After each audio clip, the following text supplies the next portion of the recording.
Hello दोस्तों, आज हम बात करेंगे शॉर्ट टर्म कॉस्ट के बारे में, यानी average cost, average fixed cost, average variable cost और मार्जिनल कॉस्ट के बारे में हम आज बात करेंगे। इससे पहले वाले लेक्चर में हमने शॉर्ट टर्म कॉस्ट के 3 कॉन्सेप्ट्स पढ़े थे। एक तो हमने टोटल कॉस्ट के बारे में बात की थी, फिक्स्ड कॉस्ट के बारे में बात की थी और हमने वेरिएबल कॉस्ट के बारे में बात की थी। आज हम एवरेज कॉस्ट के बारे में, फिर एवरेज फिक्स्ड कॉस्ट के बारे में बात करेंगे और फिर मार्जिनल कॉस्ट के बारे में बात करेंगे। देखो, एवरेज कॉस्ट क्या होता है?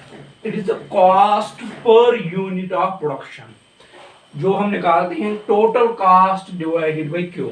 यानी अगर हम टोटल कॉस्ट को क्वांटिटी से, आउटपुट से डिवाइड करेंगे, क्यू का मतलब है आउटपुट, तो हमें क्या निकलता है वहां से? Average cost. और एवरेज कॉस्ट को हम टोटल एवरेज कॉस्ट भी बोलते हैं। एवरेज कॉस्ट जो होता है ये it is the cost per unit cost of production. मगर किसका per unit cost of production? Total cost का।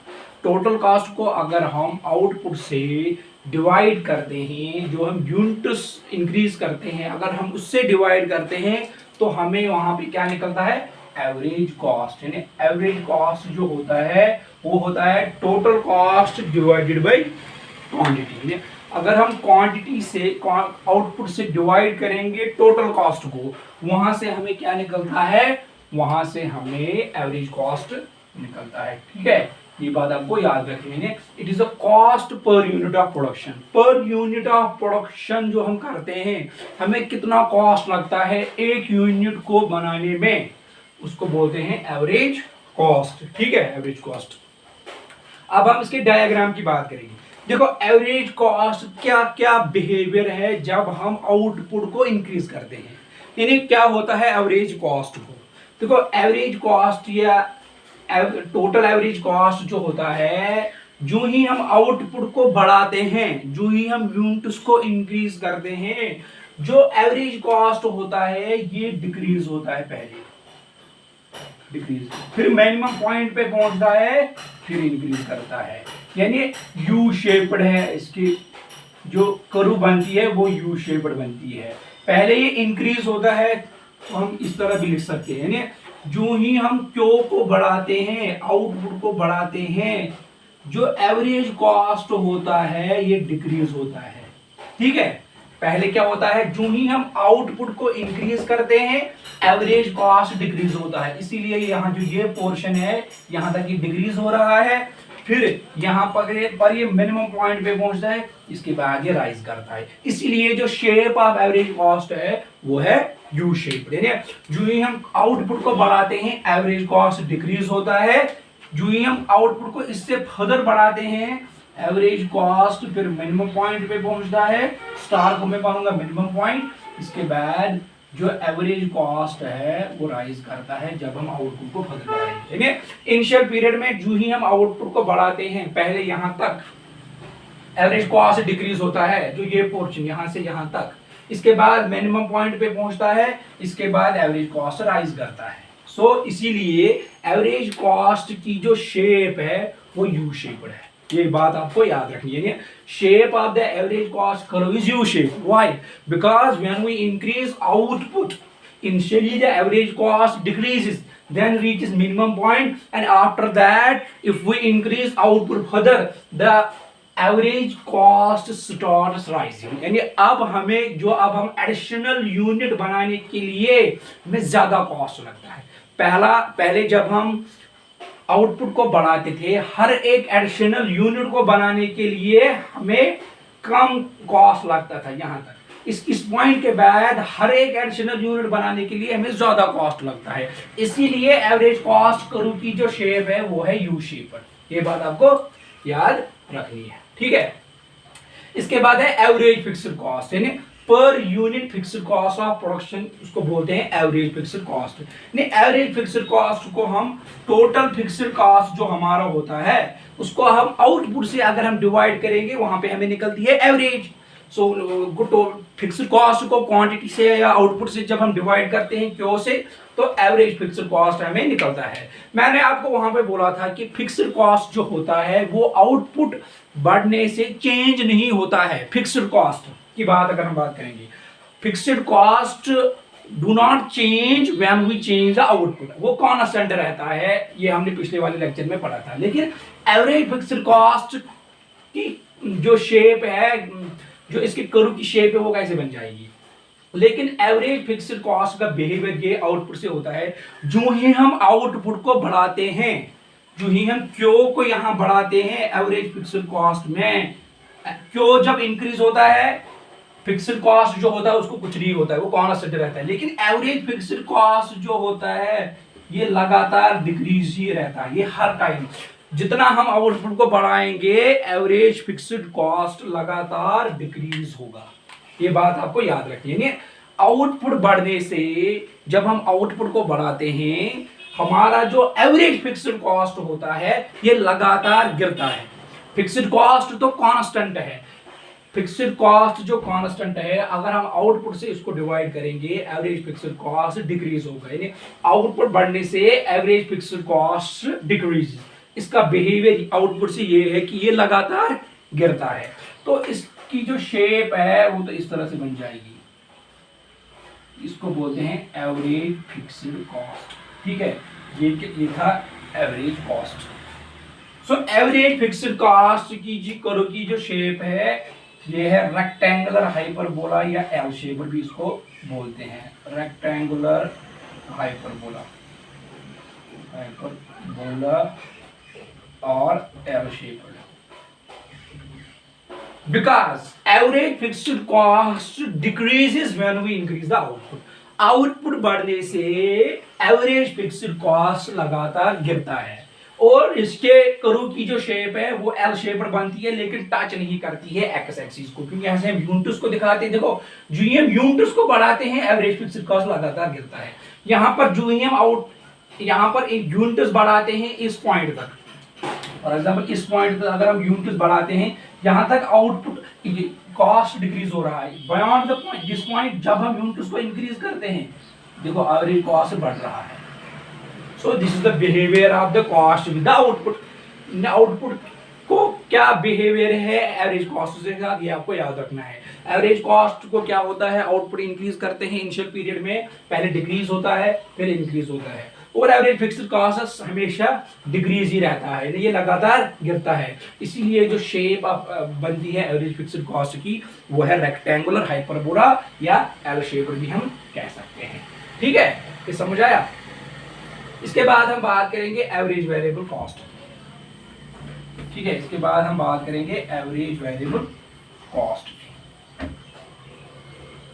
फिर एक टेबल हम लेंगे, सारे कॉस्ट उसमें ही हम लेंगे, फिर उनकी रिलेशन हम बनाएंगे। ठीक है, पहले आप एक एक करके समझो।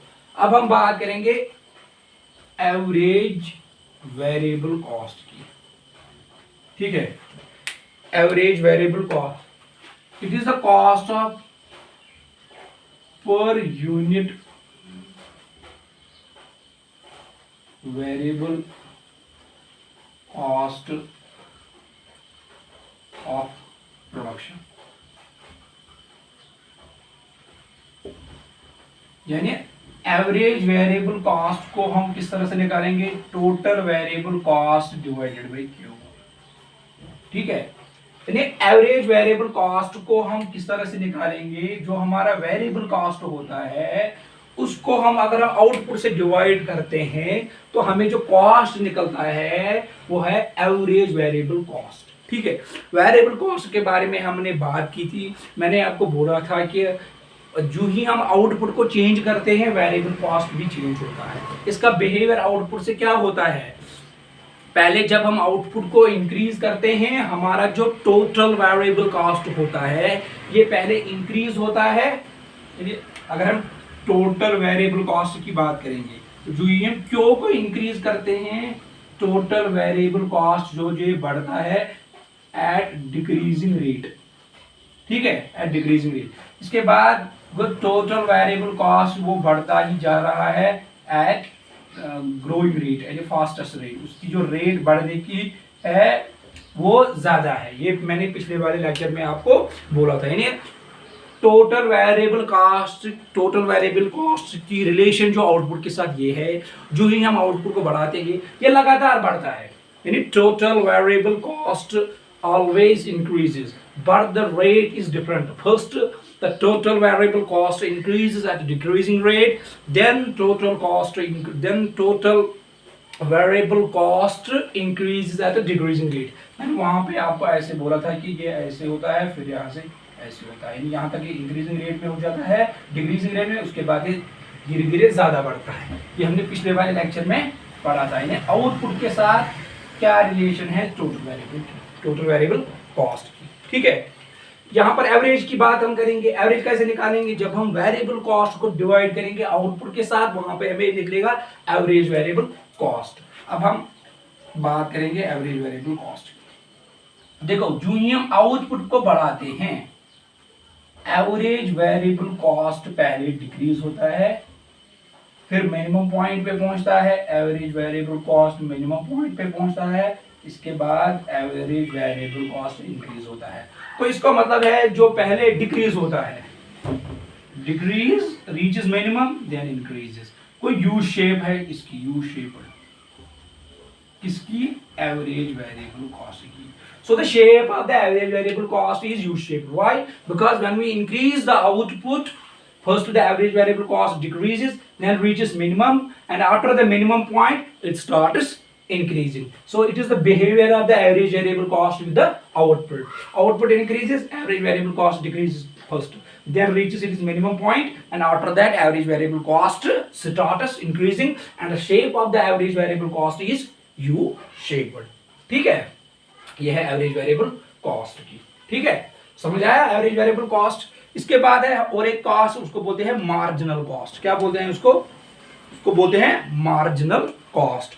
मार्जिनल कॉस्ट क्या होता है, मार्जिनल कॉस्ट जो होता है ये वो कॉस्ट होता है जो एक प्रोड्यूसर बियर करता है जब वो एक एडिशनल यूनिट प्रोड्यूस करता है। ठीक है, अगर हम एमसी की बात करेंगे, मार्जिनल कॉस्ट की बात करेंगे, मार्जिनल कॉस्ट जो होता है it is the addition in total cost. क्या होता है, ये होता है एडिशन होता है किसमें, total cost. When more unit of output is produced, when more unit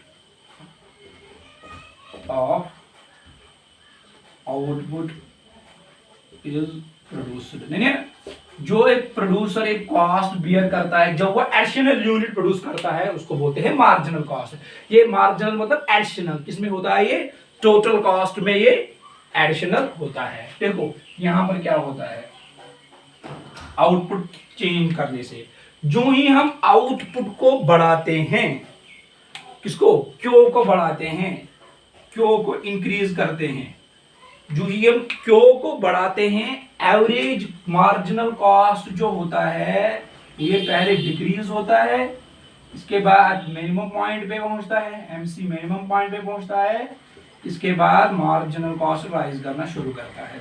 so the shape of the marginal cost curve becomes U shaped. ये है मार्जिनल कॉस्ट। यहां से ये डिक्रीज हो रहा है, फिर मिनिमम पॉइंट पे पहुंचता है, इसके बाद ये राइज करना शुरू करता है। सो आउटपुट देखो, यहां तक जब हम आउटपुट को बढ़ाते हैं या आउटपुट को बढ़ाते हैं मार्जिनल कॉस्ट डिक्रीज होता है, फिर मिनिमम पॉइंट पे पहुंचता है, इसके बाद beyond that very point marginal cost rises when we increase the output further. ये हम इस तरह भी निकाल सकते हैं, marginal cost of N the unit किसके बराबर है, total cost of N T C of N minus T C of N minus 1। इससे हमें क्या पता चलता है, इसे हमें मार्जिनल कॉस्ट पता चलता है। तो द शेप आपको याद रखनी है वो है यू शेप्ड। क्या है, यू शेप्ड। यू शेप्ड किसकी, मार्जिनल कॉस्ट कर्व की। कर्व की शेप आपको जरूर याद रखनी है, मतलब किस कर्व किस कॉस्ट की कैसी शेप बनती है और उसका बिहेवियर कैसा है आउटपुट के साथ, ये बात आपको बहुत जरूरी याद रखनी है। ठीक है, सो मैंने यहाँ पे शॉर्ट रन के सारे कॉन्सेप्ट एक एक करके आपको समझाए, उनका बिहेवियर कैसा है आउटपुट के साथ, जो हम आउटपुट को इंक्रीज करते हैं। आप एक बात याद रखना, जो एवरेज कॉस्ट होते हैं, average cost, short run average cost, उनके जो कर्व्स होते हैं वो ऑलमोस्ट ऑल यू शेप होने except the average fixed cost. Average cost करो U shape, average variable cost U shape, marginal cost करो U shape. Average fixed cost U shape नहीं है, average fixed cost L shaped है या rectangular hyperbola है। ये बात आपको याद रखनी है, ठीक है। जब भी यू शेप्ड कर्व बनेगी आप ये याद रखना कि उस टाइम आउटपुट के बढ़ने से हमारा कॉस्ट डिक्रीज होता है, उसके बाद ही राइज करना शुरू करता है जब भी यू शेप्ड है। और एल शेप्ड का मतलब है आउटपुट बढ़ने से हमारा जो कॉस्ट है वो लगातार गिर रहा है, वो लगातार डिक्रीज हो रहा है। ये बात आपको याद रखनी है, ठीक है। अब मैं एक टेबल यहाँ पे लूंगा, जो हमने पिछले वाले टॉपिक में जो कॉस्ट पढ़े थे उनको भी मैं यहाँ पे कंपेयर करूंगा। अब हम यहाँ पे एक टेबल लेंगे, अब आराम से उस टेबल को समझना, मतलब यही कॉस्ट यही टॉपिक में फिर से रिपीट करूंगा, ये आराम से आप समझ लेंगे। यहाँ पे हम यूनिट्स लेंगे, ठीक है, यूनिट लेंगे।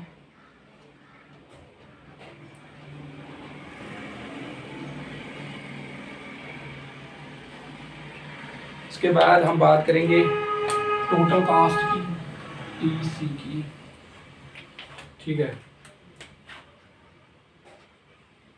टोटल कॉस्ट के बाद हम लेंगे कौन सा कॉस्ट, टोटल फिक्स्ड कॉस्ट। हमारी अपनी मर्जी है, जो भी हम लोग जो भी हमने कॉस्ट बढ़े हैं वो हम इस टेबल में आपको दिखाएंगे। टोटल फिक्स्ड कॉस्ट के बाद हम लेंगे टोटल वेरिएबल कॉस्ट, हमारे पास टोटल वेरिएबल कॉस्ट है। और एक इसके बाद हम और एक कॉस्ट लेंगे टोटल एवरेज टोटल कॉस्ट, जो हमने अभी पढ़ा था एवरेज टोटल कॉस्ट, जिसको एसी भी हम बोलते हैं, एवरेज कॉस्ट। इसके बाद हम और एक कॉस्ट लेंगे average variable cost, average variable cost. इसके बाद हम लेंगे एवरेज फिक्स्ड कॉस्ट, इसके बाद हम लेंगे मार्जिनल कॉस्ट। सारे कॉस्ट आए, ये सारे क्या है, शॉर्ट टर्म कॉस्ट, ठीक है, सारे हैं। देखो जब मैं पहला यूनिट यूज करता हूँ, 0 यूनिट, कोई यूनिट मैं नहीं बढ़ाता हूं, उस वक्त जो मेरा फिक्स्ड कॉस्ट फिर भी रहता है 100, वेरिएबल कॉस्ट 0, टोटल कॉस्ट मेरा रहेगा 100 ही। So when output is 0, total cost is equals total fixed cost. ये बात याद रखना, जब भी आउटपुट 0 होगा उस वक्त टोटल कॉस्ट और टोटल फिक्स्ड कॉस्ट बराबर होगा। यहाँ पे मुझे एवरेज टोटल कॉस्ट कुछ नहीं निकलेगा, average variable cost, average marginal cost और मार्जिनल कॉस्ट भी पहले यूनिट में कुछ नहीं हमें मिलेगा। अगर हम टोटल वेरिएबल कॉस्ट की बात करेंगे वो तो 0 है, क्योंकि मैं कोई यूनिट यूज नहीं करता हूँ। लेकिन फिक्स्ड कॉस्ट मेरा है, मेरा कॉस्ट कुछ ना कुछ होगा, वो फिक्स्ड है हर वक्त, उस वक्त फिक्स्ड कॉस्ट होगा बराबर टोटल कॉस्ट के। इसके बाद में एक यूनिट बढ़ाऊंगा, 1 यूनिट, फर्स्ट यूनिट, फिर मैं सेकंड यूनिट बढ़ाऊंगा, फिर थर्ड, फिर फोर्थ यूनिट बढ़ाऊंगा, फिर फिफ्थ यूनिट मैं इंक्रीज करूंगा, ठीक है। और एक यूनिट भी ले सकते हैं, कोई बात नहीं। 6 यूनिट्स मैंने यहाँ पे यूज किए, और मैं फॉर एग्जाम्पल फिक्स्ड कॉस्ट जो मेरा है मैं उसको 100 ही मानूंगा। ये हर वक्त फिक्स्ड है, क्योंकि जब आउटपुट वैरी होता है फिक्स्ड कॉस्ट वैरी नहीं होता है। Fixed cost, average fixed cost vary होता है, वो लगातार गिरता है।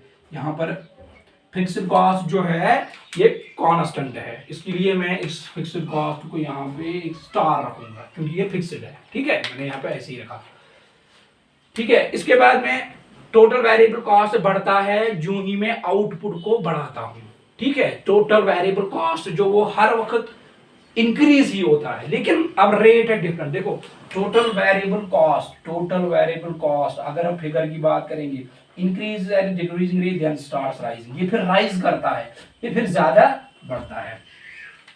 Total variable cost for example मैं बोलूंगा यहाँ पे मेरा 20 है, फिर 30 है, 10 से इंक्रीज हुआ, कम ही इंक्रीज हुआ, फिर उसके बाद इसकी क्या बिहेवियर है आउटपुट के साथ, फिर ये मिनिमम लेवल पे पहुंचता है, उसके बाद क्या करता है, फिर ये राइज करता है बहुत ज्यादा। फॉर एग्जांपल मैं 50 करूंगा यहाँ पे, फिर मैं 90 करूंगा यहाँ पे, फिर मैं 100 यहाँ पे करूंगा, ठीक है। नहीं, ये इसको मैं राइज करूंगा, टोटल वेरिएबल कॉस्ट को मैं राइज करूंगा, यहाँ पे मैं 140 लूंगा, क्योंकि ये इंक्रीज होता है at an increasing rate after reaching minimum, उसके बाद ये बहुत ज्यादा बढ़ता है, फिर मैं 220 यहाँ पे लूंगा, ठीक है। इसका बिहेवियर हम बाद में देखेंगे, इसका बिहेवियर कैसा है। अगर मैं टोटल कॉस्ट की बात करूंगा, ये है total fixed cost plus total variable cost, ये बन जाएगा 120, उसके बाद बन जाएगा 130, 150, उसके बाद जाएगा 190, उसके बाद हो जाएगा 240, उसके बाद जाएगा 320। ठीक है, क्योंकि टोटल कॉस्ट जो है वो बराबर total fixed cost plus total variable cost. ठीक है, एवरेज कॉस्ट किसके बराबर है? Total cost divided by Q. जब हम 100 टोटल कॉस्ट को, एवरेज कॉस्ट मैंने आपको बोला था ये है बराबर total cost divided by Q. Total cost यहाँ पे है फर्स्ट यूनिट में 120 डिवाइडेड बाई 1, यही है। So the average cost is equal to 120, यहाँ पे 120 मिलेगा हमें। इसके बाद है 130 डिवाइडेड बाई सेकंड यूनिट, इस यूनिट को डिवाइड करेंगे 2 से, क्योंकि एवरेज निकालनी है हमें। जब हम 130 को 2 से डिवाइड करेंगे तो वहां पे हमें निकलेगा 65। ठीक है, फिर हम 150 को 3 से डिवाइड करेंगे। 150 को थर्ड यूनिट से हम जब हम डिवाइड करेंगे, यानी 150 डिवाइडेड बाई 2, वो हमें निकलेगा एवरेज कॉस्ट, वो हमें निकलेगा एवरेज कॉस्ट, वो हमें तकरीबन मिलेगा, वो हमें 50 ही मिलेगा। फिर जब हम 190 को 4 से डिवाइड करेंगे, जब हम 190 को 4 से डिवाइड करेंगे, वो तकरीबन हमें निकलेगा 47.5। फिर हम करेंगे 240 डिवाइडेड बाई 5, जब हम 240 डिवाइडेड बाई 5 करेंगे वो हमें निकलेगा 48। ठीक है, उसके बाद जब हम 320 को डिवाइड करेंगे 6 से, वो हमें तकरीबन मिलेगा 53 पॉइंट समथिंग, 53.3। ठीक है, इसके बाद हम देखेंगे एवरेज वेरिएबल कॉस्ट। यहाँ पे एवरेज वेरिएबल कॉस्ट किसके बराबर है?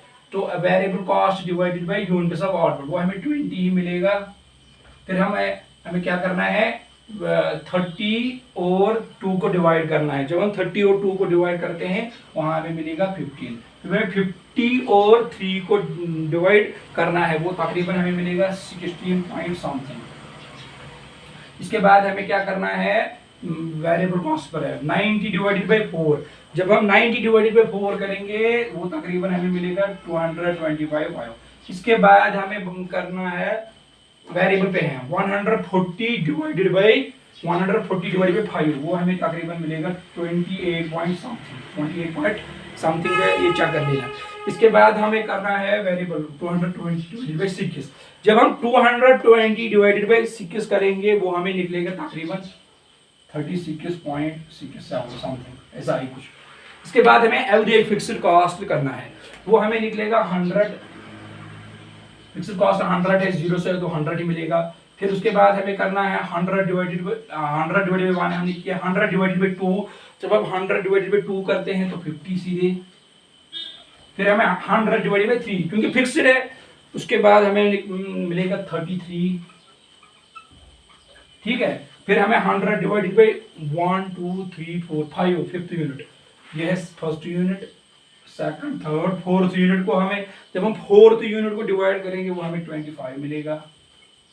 ठीक है, फिर हमें 100 डिवाइडेड बाई 5, 100 डिवाइडेड बाई 5 वो 20, इसके बाद हमें 16.67 मिलेगा। ठीक है, जब हम 100 को 6 से डिवाइड करेंगे। ठीक है, मार्जिनल कॉस्ट का बिहेवियर, मार्जिनल कॉस्ट पहले डिक्रीज होता है, फिर मिनिमम पॉइंट पे पहुंचता है, फिर स्टार्ट होता है राइज। यहाँ पे हमें 20, इसको मैं ब्लू से लिखूंगा, ये हमें मिलेगा 20, फिर हमें मुझे 10 मिलेगा, फिर 20, फिर 20, क्योंकि marginal cost addition in the total cost, addition in the total cost, फिर मुझे मिलेगा 40, फिर मुझे मिलेगा 50।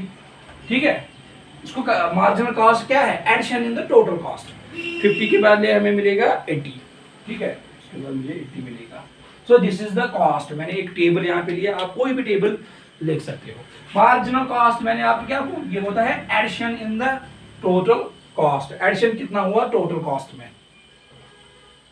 ठीक है, और मार्जिनल कॉस्ट की फार्मूला मैंने आपको अभी बताई थी, यानी इसको हम निकालते हैं change in total cost divided by Q, change in Q.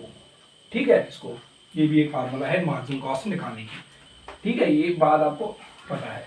अब हम बिहेवियर की बात करेंगे। देखो आप इस टेबल को गौर से देखो, आपको सारे कॉस्ट जो शॉर्ट टर्म कॉस्ट है उनका कॉन्सेप्ट आपको क्लियर हो जाएगा। देखो अगर हम बात करेंगे पहले टोटल कॉस्ट, ठीक है, टीसी की बात करेंगे हम। देखो टीसी का बिहेवियर सब समझ आ जाएगा आपको।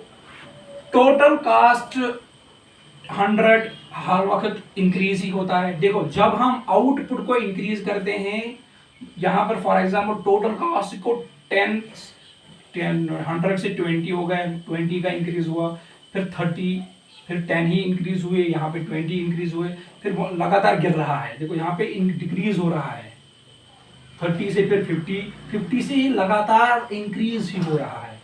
तो आउटपुट बढ़ने से जो ही मैं टोटल कॉस्ट मेरा डिक्रीज हो रहा है, उसके बाद टोटल कॉस्ट मेरा क्या बढ़ रहा है, लेकिन एट डिक्रीजिंग रेट से, फिर इंक्रीज ही हो रहा है बट एट इंक्रीजिंग रेट। देखो टोटल कॉस्ट हमेशा इंक्रीज हो रहा है। अब है बात एक याद रखनी है आपको टोटल कॉस्ट में, पहले ये इंक्रीज होता है डिक्रीजिंग रेट से। पहले 20 इंक्रीज हुआ, फिर 10 ही इंक्रीज हुआ, फिर उसके बाद ये लगातार, फिर फॉर एग्जाम्पल 30, यहाँ पे 20 ही इंक्रीज हुआ, उसके बाद 40 इंक्रीज हुआ, उसके बाद लगातार रेट बढ़ती है, फिर 50 इंक्रीज हुआ इसमें, फिर 80 इंक्रीज हुआ। सो टोटल कॉस्ट की जो शेप है आउटपुट बढ़ने से मैंने आपको यहाँ पे दिखाई पहले, ये इंक्रीज होता है at a decreasing rate then start rising. क्या है ये है टोटल कॉस्ट। ठीक है, फिक्स्ड कॉस्ट की बात अगर हम करते हैं, जो फिक्स्ड कॉस्ट होता है वो हमेशा 100 होता है इस तरीके से। फॉर एग्जांपल ये है फिक्स्ड कॉस्ट, यहाँ से होता है, ठीक है। और टोटल वेरिएबल कॉस्ट जो होता है, टोटल वेरिएबल कॉस्ट जो होता है हमारा, टोटल वेरिएबल कॉस्ट क्या होता है हमारा, उसको हम अलग से फिगर बनाएंगे, वेट करो पहले हम टेबल को ही देखेंगे। टोटल फिक्स्ड कॉस्ट 100 ही हमारा, सो इसकी शेप जो करूँ इस तरह से बन जाएगी, ठीक है। और टोटल वेरिएबल कॉस्ट जो होता है, जब यूनिट 0 होता है आउटपुट वेरिएबल कॉस्ट भी 0 होता है, ये भी इंक्रीज होगा पहले डिक्रीज रेट से, then starts rising at a increasing rate. और एवरेज कॉस्ट जो है उसकी शेप मैंने आपको बताई, वो यू शेप्ड है। और उसके बाद एवरेज वेरिएबल कॉस्ट जो है, जो उसकी शेप भी यू शेप्ड है एवरेज वेरिएबल कॉस्ट की, ये लगातार गिर रहा है। देखो 20, 15, 16, उसके बाद ये राइज करना शुरू करता है। एवरेज फिक्स्ड कॉस्ट देखो 100, 50, 33, 25, 20, 16, ये लगातार गिरता है।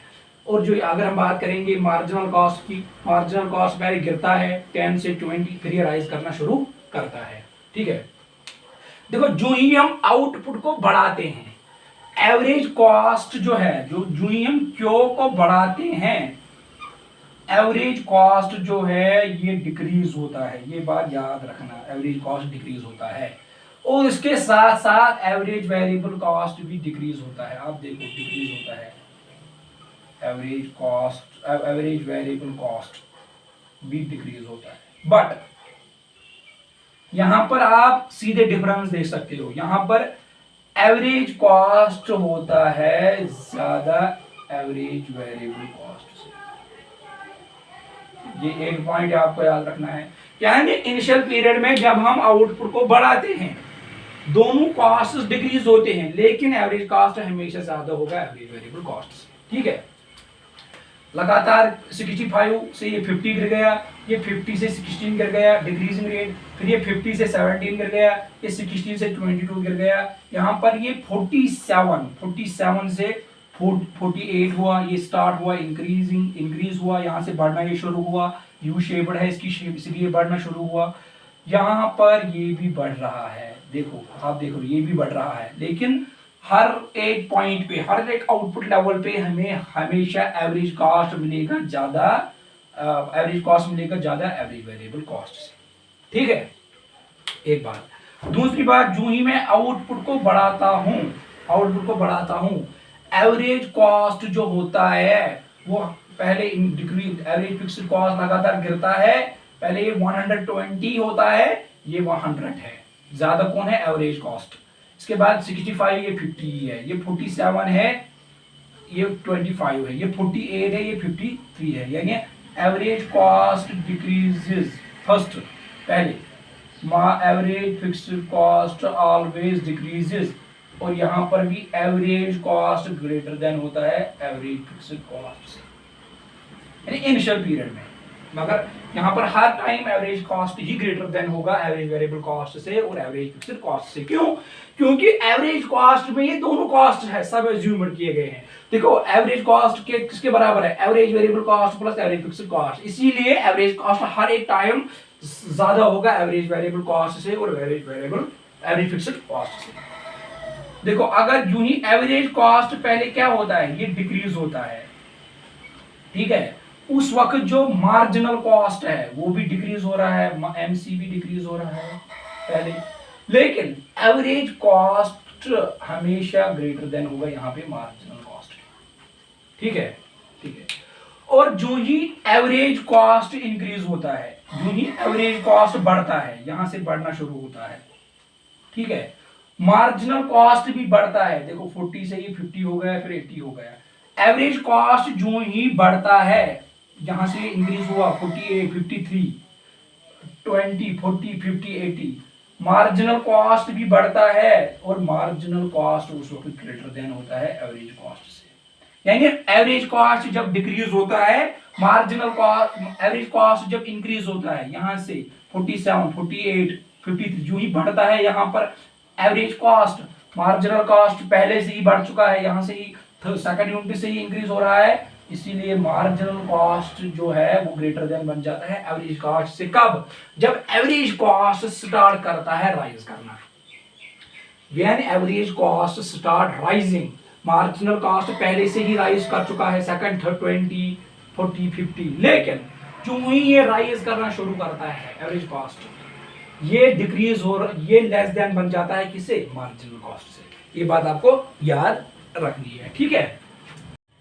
इस ग्राफ को मैंने फ्री हैंड बनाया, मतलब मुझे पता है, अब शेप करो इसकी, देखो मार्जिनल कॉस्ट करो की शेप मुझे पता है, एवरेज फिक्स्ड कॉस्ट करो की शेप मुझे पता है, एवरेज वेरिएबल कॉस्ट की करो की शेप मुझे पता है। मैंने अब इसको फ्री हैंड बनाया, अब मुझे टेबल की कोई जरूरत नहीं है, क्योंकि I know the shape of the curves, so you have to remember the shape of the curves. मतलब हर एक शॉर्ट टर्म एवरेज कॉस्ट की करो की जो शेप है वो आपको याद रखना है, किस कॉस्ट करो की कैसी शेप है, ठीक है।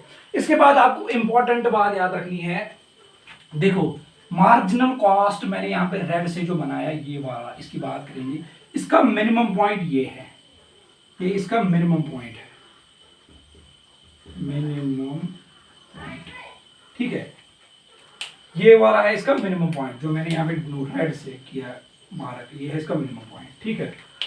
और ब्लैक वाली वेरिएबल कॉस्ट करो का मिनिमम पॉइंट ये है, ये है इसका माने, ये पहला मिनिमम पॉइंट है, ये दूसरा मिनिमम पॉइंट है, ठीक है। मतलब ये पहला मिनिमम पॉइंट है किसका? रेड का मिनिमम पॉइंट किसका है? वेरिएबल कॉस्ट का। फिर सेकंड का मिनिमम पॉइंट जो है वो किसका है? वो ब्लैक वाला जो मिनिमम पॉइंट है, ये वाला, दिस वन, ये किसका है? ये वेरिएबल कॉस्ट का है। और इसका मिनिमम पॉइंट, टोटल कॉस्ट का मिनिमम पॉइंट ये है, एवरेज टोटल कॉस्ट का मिनिमम पॉइंट ये है, ठीक है। So the minimum point of marginal cost curve comes before the minimum point of the average variable cost and average total cost. ये exam में पूछ सकते हैं। जो मिनिमम पॉइंट होता है मार्जिनल कॉस्ट का, वो पहले आता है, किससे पहले? वेरिएबल कॉस्ट से पहले और एवरेज टोटल कॉस्ट से पहले, ठीक है। और जो एवरेज वेरिएबल कॉस्ट का मिनिमम पॉइंट है ब्लैक वाला, ये पहले आता है किससे? एवरेज टोटल कॉस्ट से, क्योंकि इन दोनों को मिला के हमें एवरेज टोटल कॉस्ट मिलता है, ठीक है। इन दोनों को मिला के हमें एवरेज कॉस्ट मिलता है। देखो अगर हम बात करेंगे एवरेज टोटल कॉस्ट जो हमें मिला, average fixed cost, average variable cost और एवरेज टोटल कॉस्ट, ठीक है।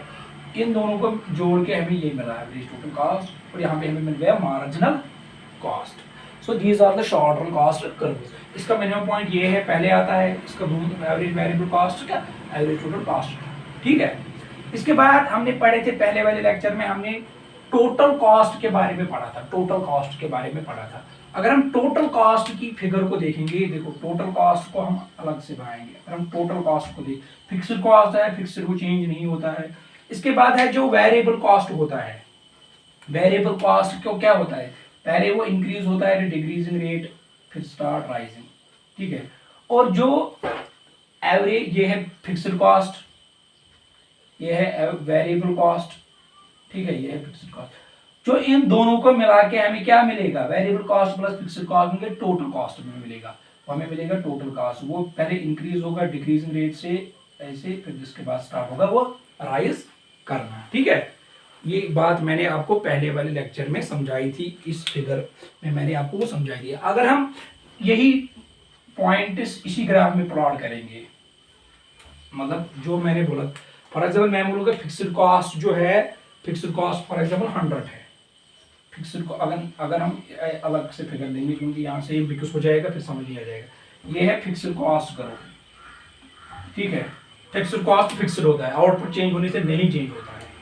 इसके बाद अगर हम बात करेंगे टोटल वेरिएबल कॉस्ट की, output 0, total variable 0, so it starts from the origin, यहाँ से ये डिक्रीज होता है फिर स्टार्ट होगा, ये है टोटल वेरिएबल कॉस्ट। इन दोनों को मिला के हमें टोटल कॉस्ट करो मिल जाएगी। टोटल कॉस्ट हमें यहाँ से वो start increasing and decreasing rate then starts, ये है total cost. So these are the shapes of the curves, ये कर्व्स की शेप्स आपको याद रखना है। Thank you so much.